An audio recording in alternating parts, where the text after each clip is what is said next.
এক ভাঙরের দিকে তাকিয়ে আছো আর হাজারটা ফসকে যাচ্ছে। উত্তর দিয়েছে এরা ভাঙরের ছেলে, ভয় পায় না, ভয় দেখায়, এরা ভয় দেখায়, ভয় পায় না, ঠিক না?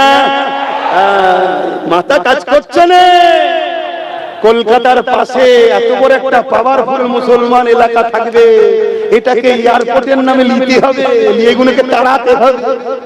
নওশাদ 5 বছর সই করলো না, ওকে দেব বললাম, সংখ্যালঘু মন্ত্রী তাও এলো না, ওকে কি বলে গ্রাম কি বলে পঞ্চায়েত মন্ত্রী করব বললাম তাও এলো না, 150 কোটি দেব বললাম তাও এলো না। এই বড় গুন্ডা ইডিকাই তো তুই আমার ডান হাত হোস, প্রচার করবো যা তো। কিন্তু ডান হাত প্রচার করে বাংলায় কত তোমার ভোট নষ্ট হচ্ছে, তুমি হুঁশ নেই কেন? ও যত দাদা হুজুরের আওলাদদের গাল দিচ্ছে, পুরো রাজ্য জুড়ে দাদা হুজুরের ভক্তরা তোমার দিক থেকে পালাচ্ছে। তুমি এক ভাঙরের দিকে তাকিয়ে আছো আর হাজারটা ফসকে যাচ্ছে। কথা বুঝে আসছে না? উত্তম ফয়সালা লেনেওয়ালা মালিক আল্লাহ। মনে রেখে দিও, ফেরাউন বিশাল পাওয়ারফুল ছিল, আল্লাহ তাকে ছুঁচো ডুবানোর মতো ডুবিয়ে ডুবিয়ে মেরেছে। নমরুদ পৃথিবীর রাজা ছিল, আল্লাহ মশা দিয়ে মেরেছে। মনে রেখে দিও, নমরুদের পক্ষে যারা ছিল তাদেরকে আল্লাহ ছেড়ে দিয়েছে নাকি? চলে আসো আব্রাহা বাদশার কথা বলবো। নাম শুনেছো আব্রাহা বাদশা? হ্যাঁ কি না বলবো? কে সে যে কাবা ঘরকে ভাঙতে গিয়েছিল? শুনছেন? আর আজকে মোদি বলছে সব ভেঙে ফেলবো। দাঁড়া, অনেক বাচ্চা আছে এখন, তুই এখনো ফাঁদ দেখিসনি, ঘুঘু দেখেছিস, তুই ফাঁদ এখনো দেখিসনি। শুনছেন তো নাকি? এই বলবো না ছেড়ে দেবো, আমাকে তো পিছন টান হয়ে আছে, যেতে হবে। বলবো একটু? সত্যি বলছেন, কষ্ট হচ্ছে না তো? আবার কাঁদবেন না তো? একজন তো প্রায় এসে কাঁদছে যে আমি কেন বলতে গেলাম ভাঙর হয়ে যাবে, আমাকেই তো সে ফেসিয়ে দিল, কি সর্বনাশের পাল্লায় পড়লাম। শুধু কাঁদছে। হাইরে, তোর এখন কিচ্ছু হয়নি, তোর এখন কিচ্ছু হয়নি। না, হঠাৎ করে কে যেন এসে বলছে যে একে মেরে দিবার প্ল্যান চলছে না। আমার সন্দেহ হচ্ছে যে বলছে সেই না মেরে দেবে। যদি বলেন কেন? কোন রাস্তা পাচ্ছে না।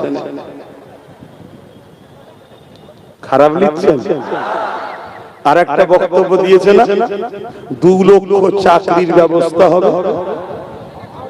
আরে শুনবেন তো, আরো অনেক কোম্পানি ঢুকবে বলছে না? আমি তো অনেক দিন থেকে বলছি এয়ারপোর্টের নামে জমিলে কোম্পানির হাতে দেবে। মিলছে কথা?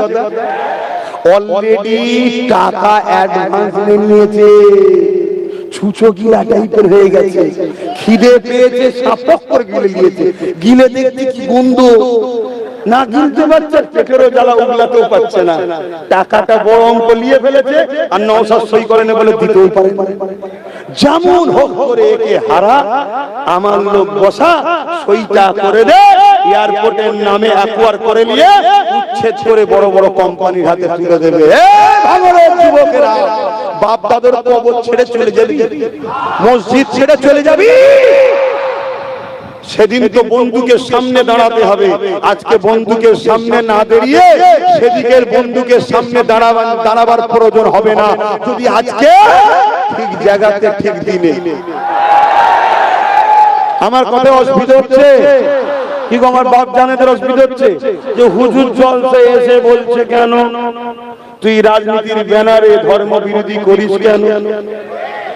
তুই রাজনীতির নেতা হয়ে মন্দির মসজিদ নিয়ে ব্যস্ত কেন?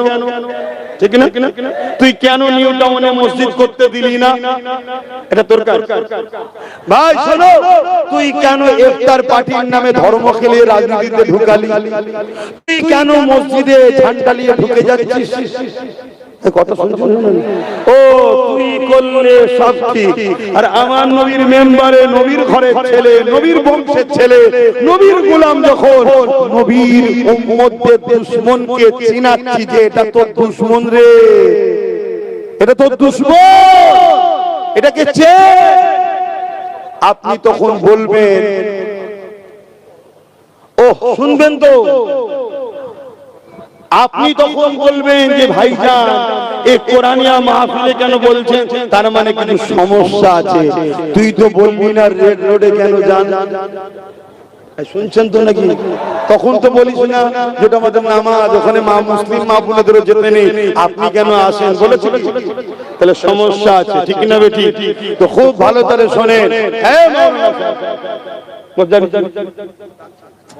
যে বসুন, খবর টবর দেখতে পাবেন, বসুন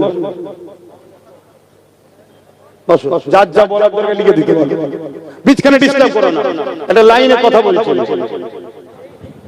শুনছে কি বলতে এগুলোই গেল।